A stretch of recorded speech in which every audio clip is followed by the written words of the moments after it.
ભગવાને તમને લોકોને દીકરી દીધી હોય તો મારી આપને પ્રાર્થના છે,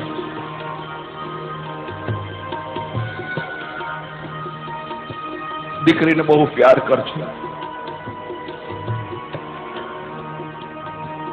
પેટ ભરીને પ્યાર કરજો, દીકરીની તમામ જીદ પૂરી કરજો, દીકરીને જેટલું દેવાય એટલું સુખ તમે તમારા પિયરની માલિકો આપજો. દીકરીના માથે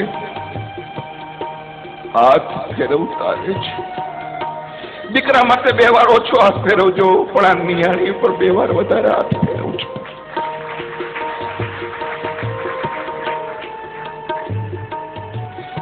કારણ કે દીકરીને ખબર નથી. હું એટલા માટે તમને દીકરીને પ્યાર કરવાનું કહું છું, કારણ કે પુરુષ તો જન્મે તો એનું સ્મશાન નક્કી છે કે જ્યાં જન્મો છે ત્યાં જ એને અગ્નિદાહ દેવાય, પણ દીકરીઓનું તો જન્મ સ્થાન નક્કી છે, પણ દીકરીઓના તો મહાન નક્કી નથી કે એ જન્મી ક્યાં એને અગ્નિદાહ ક્યાં દેવાનો છે.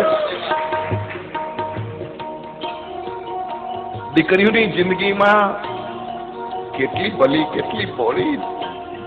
એનો બાપ એમ કે બેટા ઠેકાણું બહુ સારું છે, અને દીકરી આ પાડે, અને કોઈ દી ન જોયા હોય, કદી ન ઓળખતી હોય એવા કુટુંબની માલિકો જેમ દૂધમાં સાકર બળે એમ ભળી જાય અને સખત એક જ વિચાર કરે, મારા બાપની આબરૂ સાચવવાની છે, મારા બાપની ઇજ્જત સાચવવાની છે.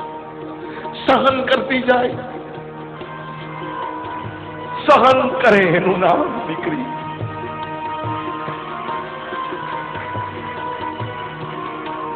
આપણા ઘરમાં દીવો કરે એનું નામ દીકરો, પણ કોકના કુટુંબની માલિકો જઈને દીવા કરે એનું નામ દીકરી છે, એટલું યાદ રાખજો. એવી દીકરીને કોઈ મહેરબાની કરીને પાણો નહીં કહેતા, એવી દીકરીને મહેરબાની કરી કોઈ પથ્થરો નહીં કહેતા, એવી દીકરીને મહેરબાની કરી અને કોઈ સર્પનો ભારો નહીં કહેતા. તમારે ઘેરે લક્ષ્મી પધારે અને જો તમે લક્ષ્મીની સામું મોઢું ફેરવશો તો જિંદગીની માલિકો કોઈ દી સુખી નહીં થાવ, એટલું યાદ રાખજો.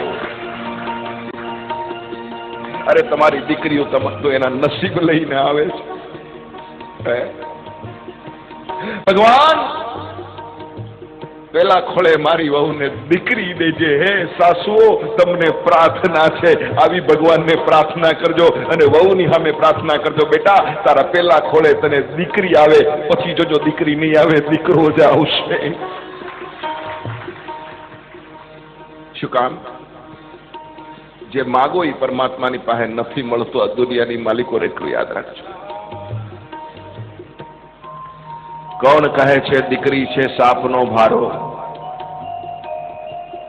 કોણ કહે છે કે દીકરી છે સાપનો ભારો? અરે અમે તો કહી છીએ કે આ બધી દીકરીઓ તો છે તુલસીનો ક્યારો. કોણ કહે છે દીકરી છે સાપનો ભારો? દીકરી તો તુલસીનો ક્યારો છે.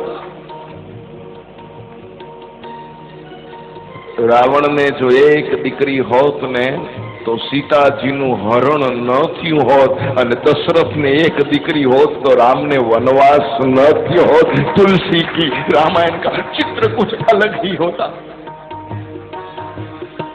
દીકરી માગજો.